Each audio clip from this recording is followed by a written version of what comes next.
Thick Descriptions disrupts traditional educational methods. And why do we do that?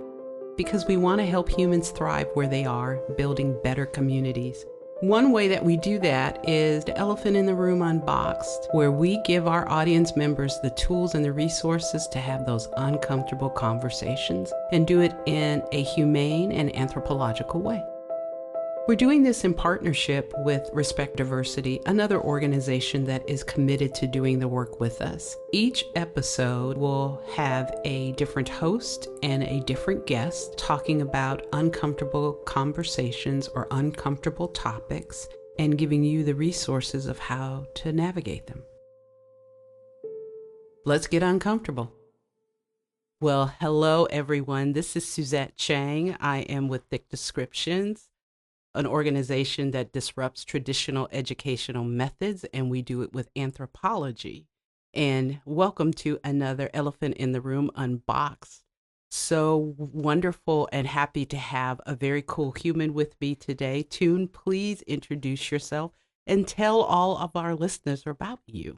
Okay, my name is Toon Nguyen, and I am the past president of the Asian District Cultural Association. I'm also one of the founding members of the Asian District, the very primary founder. Founded the Asian Night Market Festival, brought it to Oklahoma City. Nice. I'm also on the founding board of the new Greater Oklahoma City Asian Chamber. Nice. Also a small business owner here in the Asian District, not too far from here. And so my story is that I am an immigrant. I came here when I was 4 years old. My mom and I left communist Vietnam when I was four. Okay. We left behind my family. Okay. Everything that we knew, just my way of life, our way of life, and we journeyed on this blind faith that we didn't know whether we're gonna have tomorrow or not. We're gonna have, we're gonna survive. We're gonna die. Several of my family members also had this journey, and my aunt and my cousin had passed away in the ocean. Oh, wow. Coming on here, and so we are actually boat people. Refugees. Wow. And luckily in the mid-ocean we were rescued by a Navy ship, brought us to a refugee camp, and then shortly after that we were sponsored here by a Baptist church with the help of my uncle, and then we came here January 2nd of 1981. Wow. We landed in Real Rogers with nothing but the clothes we had on and a suitcase. Wow. That is a very powerful story. Wow. Okay. So you and I met, it's been a couple of years or a year? It's a little bit over a year. A little bit over a year. And during that time, I've had the privilege of getting to know you a little bit better, definitely through social media and all the cool things that you're doing. Right before we began recording, you spoke of Asian Americans being the model minority. Explain that. So, model minorities, like a lot of our refugee population and a lot of the Asian Americans, when they come to America, it feels like that they have this American dream, that they're free from a lot of the things that they're oppressed from. And so, a lot of times, our parents were taught, and we were taught, to just bury our heads down, do the best we can, don't speak up, don't do anything to raise an eyebrow, a look, just do the best you can, to just study hard, and when you study hard, you're going to make that dream come true by being a doctor, by being a professional that's very prominent in the Asian cultures. You probably have seen it in a lot growing up, is like all the Asian kids are like the science and math nerds of the world, and yeah. So, thank you for thumping on that elephant. Yes. So, keep talking. So that's what the model minority myth is like. It feels like even when I was growing up, model minority is like, your parents pushing you to go to med school, pushing you to work hard and thrive at this, and then in school, all of the Asian kids, we would get made fun of for being like the science and math nerds all the time. Well, I mean, and in the spirit of transparency, being a nerd in any discipline, I mean, it definitely can have its payoff. Definitely. But there are some there is a payoff, but there's also a not so much payoff where it Mm-hmm. puts a lot of pressure, especially seeing it in our younger generation now, Mm-hmm.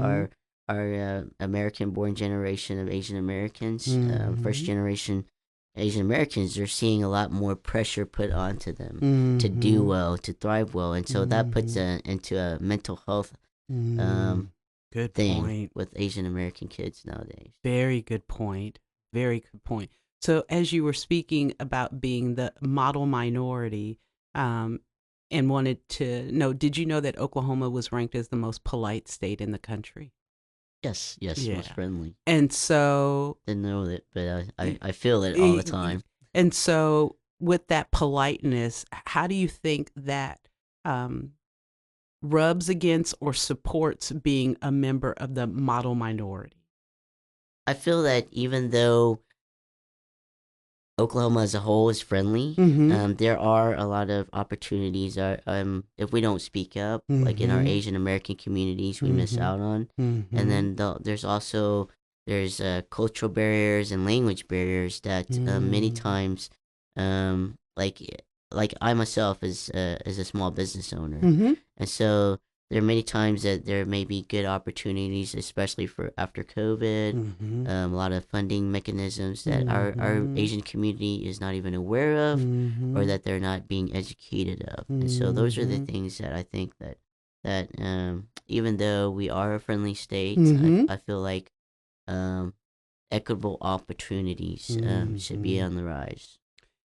I love the way you said that because being a state, and I agree, very friendly, very hospitable, and if we are truly the most polite state, which I believe that we are, it suggests, as you said, that um, there is no room to open your mouth and push against something that is not being beneficial, not just for you but for all.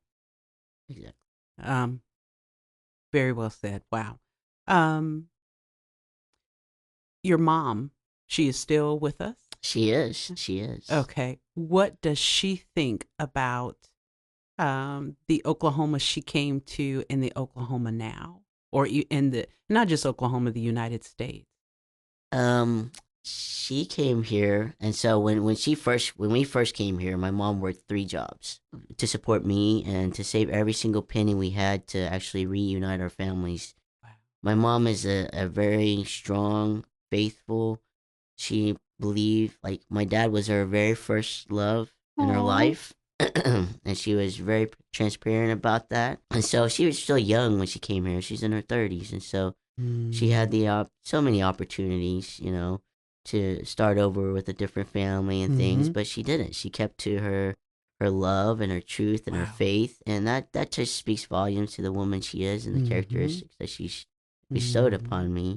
I think that she and her like working hard, Mm-hmm. and everything, it's right now that she's at retirement age, Wow. she's getting to rest and Good. feel that. But like, not only that, does she not only just work 3 jobs to reunite our families, we reunited as a family, we bought our very first home.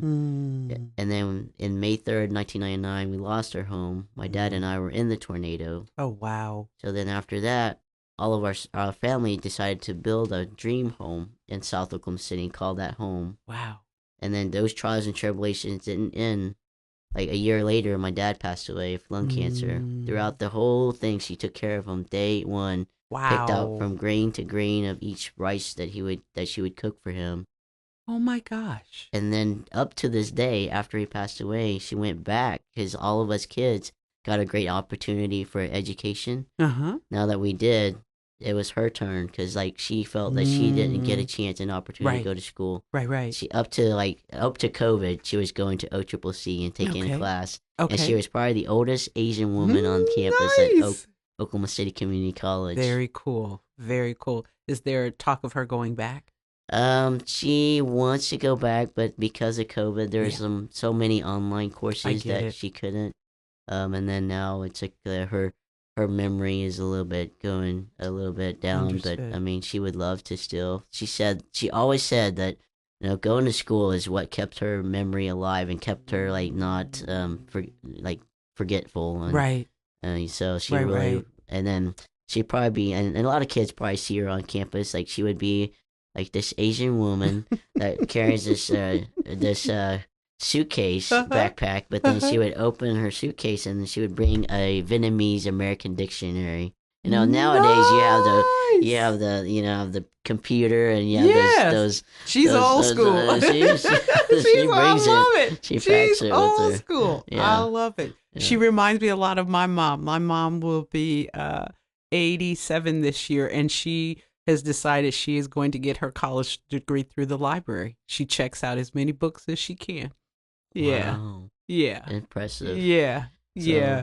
It sounds like we came from families that just had a strong work ethic. You do whatever you have to do no matter what. no matter what, yep, Yeah. yep. Yeah. That's and so she's my ultimate hero. She's the one that I keeps me understand. going every single day, and it's like Yes. no matter how hard you work, Yes. always Yes. there's always a way to work harder, Yeah. There's that and part. it's not ending tune. Not until There's you. that part too. I agree. I can agree and can relate to that. Wow. So you spoke earlier about mental health within the Asian American community here in Oklahoma. Can you speak a little bit more about that? I feel that because of the model minority myth, a lot of Mm-hmm. our Asian Americans, I see it. Also, I see it now with like some of my nieces. I have four Mm. nieces, and some of my nieces have told me there's been a rise in like um like Asian American kids that is coming up with depression Mm. issues because again, and then Asian adults, Asian American adults, they don't seem to bring like mental health Right. as an illness. Right. When you talk to them, they'll Right. deny it. Right. And it's so hard to talk about, and Right. then especially for our younger generation of kids, when they do have depression issues or things like that, Right. they would have to keep it to themselves, and Right. then sometimes it causes some problems where they get to a point, and there's been like, in any case, like we are like one of the the higher ends of the minority groups that Mm-hmm. have the highest teenage suicidal rates. Oh my gosh. I mean, we have a really big one within the last 3 or 4 years in our communities. Not only from Vietnamese, there's Laotian, there's Burmese, there's so many Asian American young kids nowadays that have feel that pressure on them. Right. Right. And that's something else we can definitely connect with. So grew up again. My family grew up during the Great Depression, very much a survivalist. You, what do you mean you depressed? You ain't got nothing to be depressed about. And it's like, oh, okay. I guess we're just gonna keep going. Where can definitely relate to that of as human beings coming from a generation that very much am very grateful for that survival mentality that they instilled in me at the same time understanding that there's got to be some boundaries. Oh, yeah, definitely. Got it. Yep. And so like that's why I mean I feel like in this new day and age, I think that we can break that model minority myth. We Mm, can break out of that shell through leadership and encouragement, encouraging our younger generation of Asian Americans, our Asian American youth, to empower them to mm-hmm, be who they want to be, mm-hmm, to go and seek out in professions, not only just mm-hmm, having to go into the math and sciences and mm-hmm, become the doctor or the mm-hmm, engineers, but they mm-hmm, can actually be an actor of the world. They can be a mm-hmm, leader, a politician of this world, a mm-hmm, community activist, a leader, or mm-hmm, even a nonprofit leader. mm-hmm. So those are Agreed. so Agreed. So really happy to hear of you speaking of what the younger generation can do. What do you think the younger generation and your generation can do to help the older generation to understand?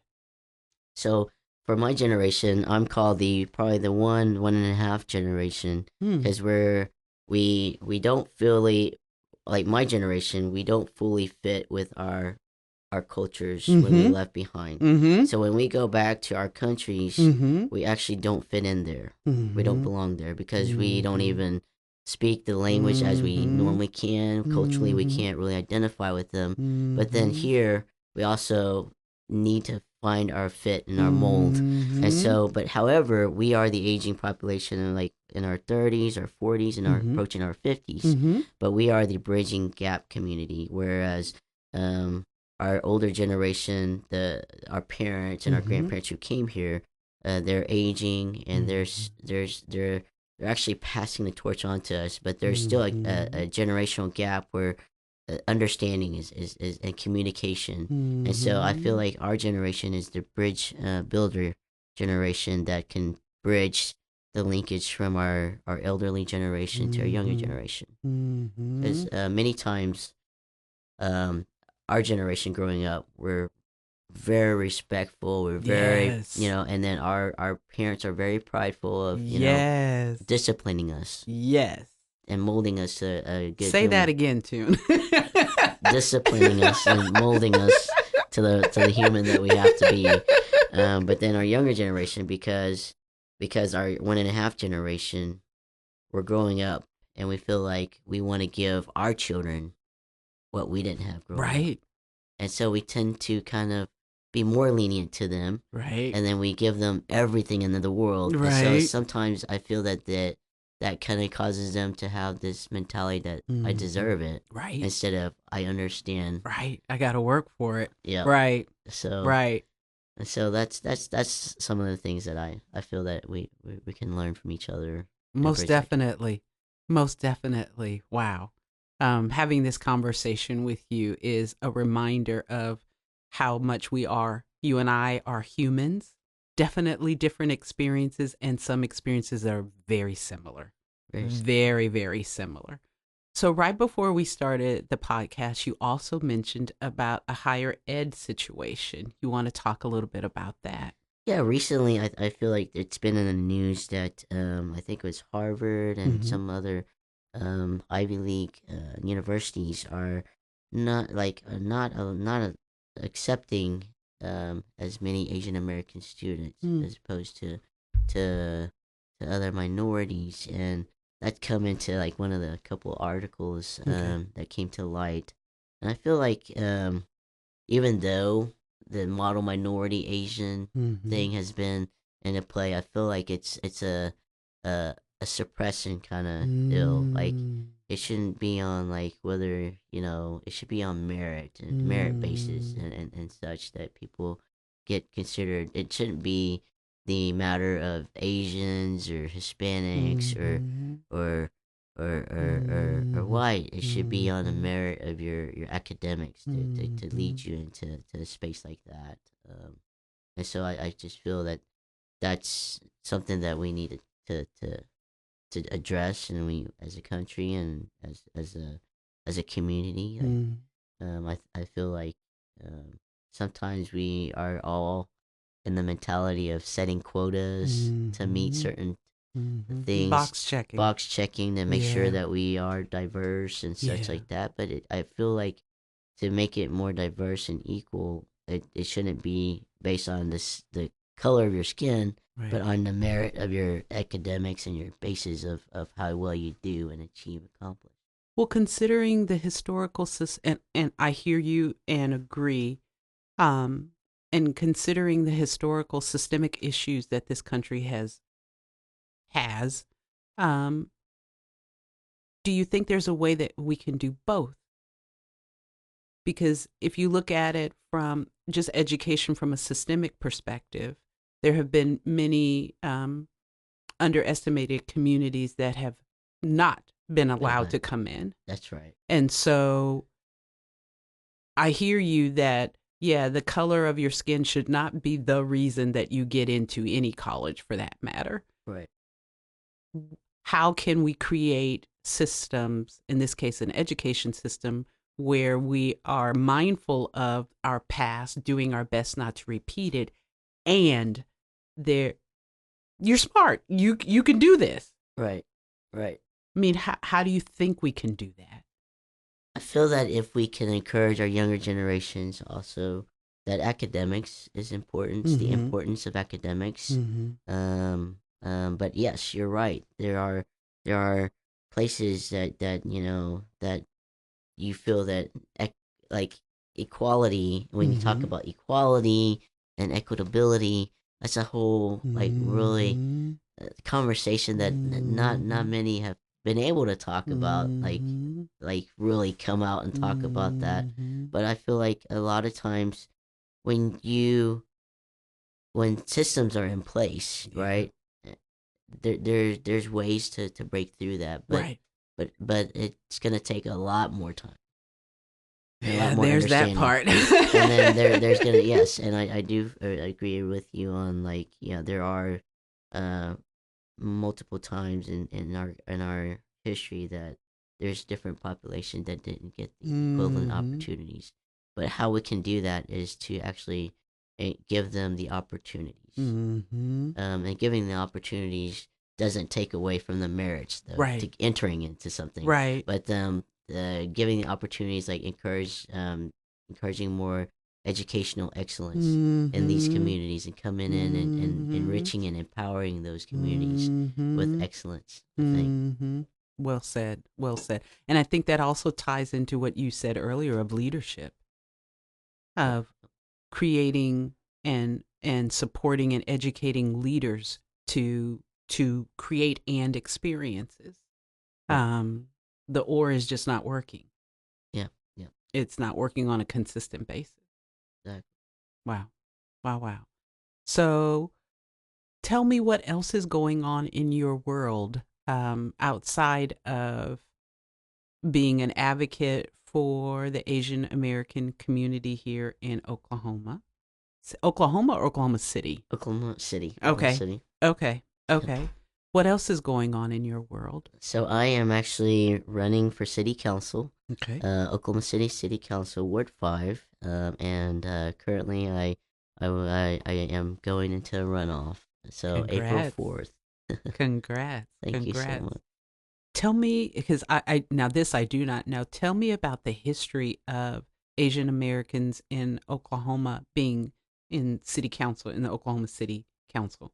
So if elected, I'll be the very first Asian Wow. American city councilman in probably our city, and I don't know that our state has ever had any Asian American city councilmen. Wow. So but the history part isn't as important as a bridging step part to our younger generations. And the Okay. reason I do it and I live it every day is to actually set a precedence for our Mm-hmm. younger generation. That model minority myth can be broken. Mm. I hope that it can break with me, because hey, I was a science and math nerd, to be honest. But hey, I also made this. I'm not afraid to say this, but I also flunked and made C's, D's, and F's in science classes. So I love it. I'm not gonna I love it. lie about that. And so I love it. Thank and you s- for the transparency. I love uh, it.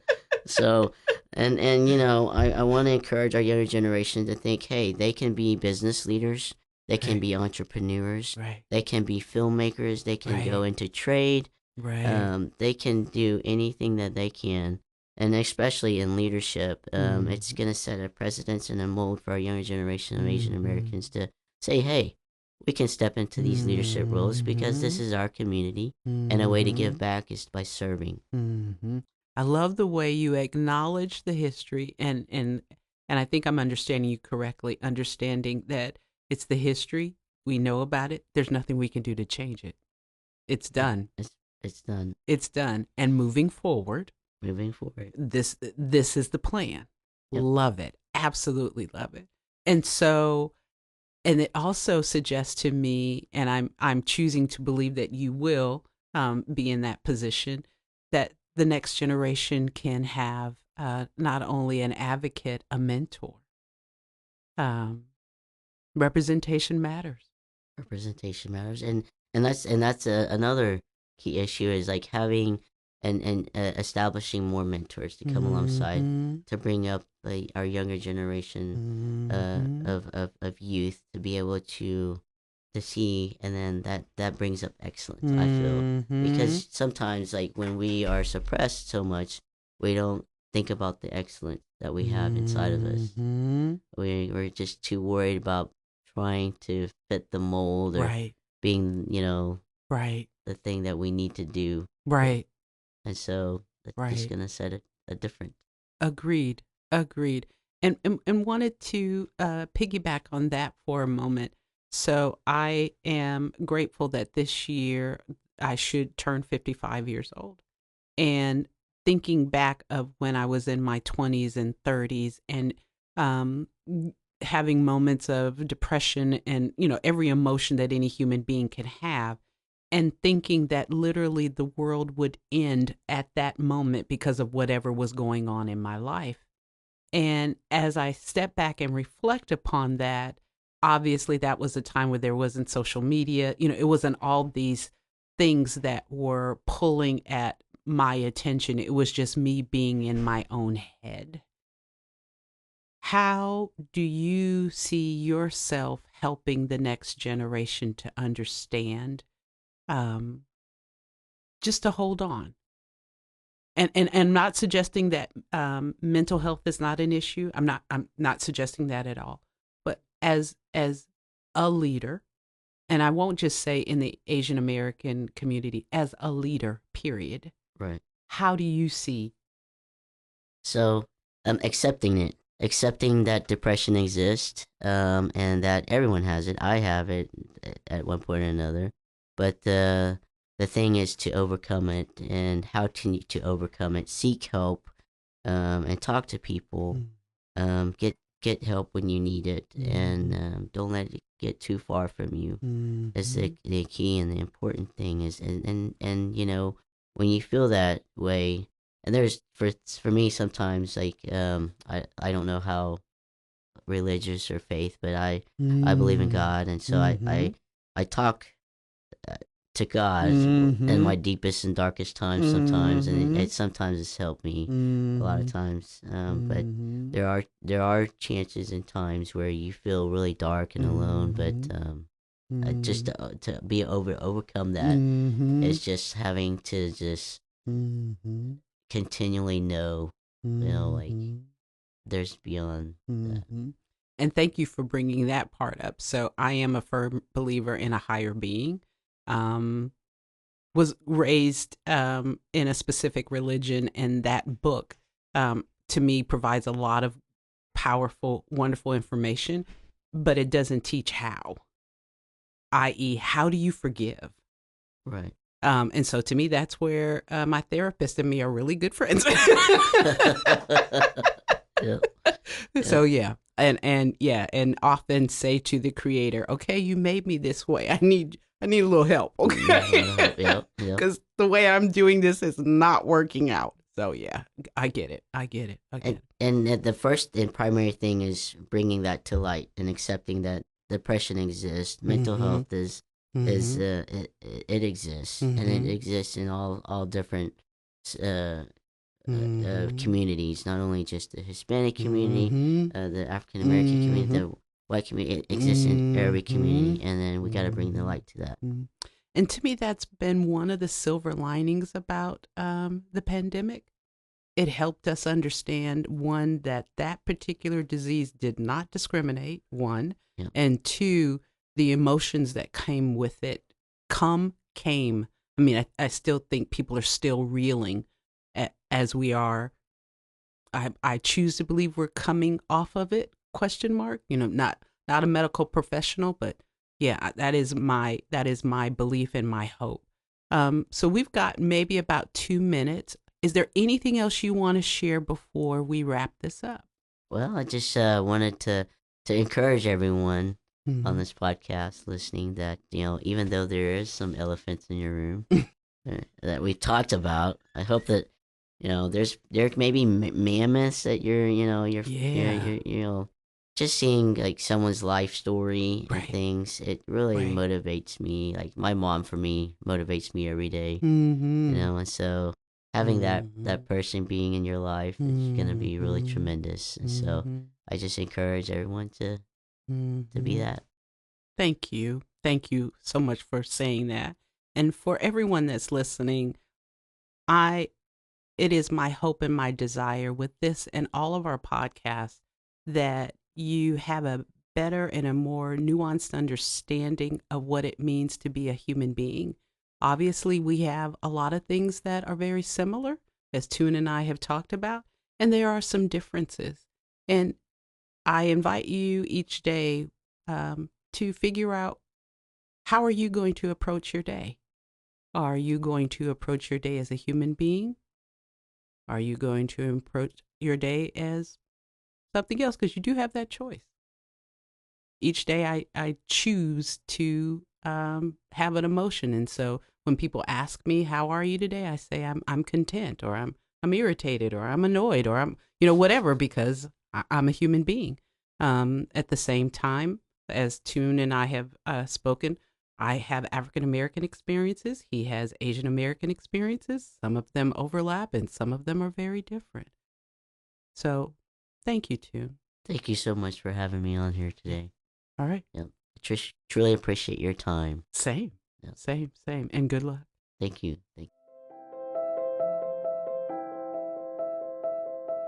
Thank you for listening to Thick Descriptions, Elephant in the Room Unboxed. Want to learn more about us, what we're doing to disrupt traditional educational methods? Follow us on Facebook, Twitter, Instagram, LinkedIn, TikTok. thickdescriptions.org, 405-397-0584.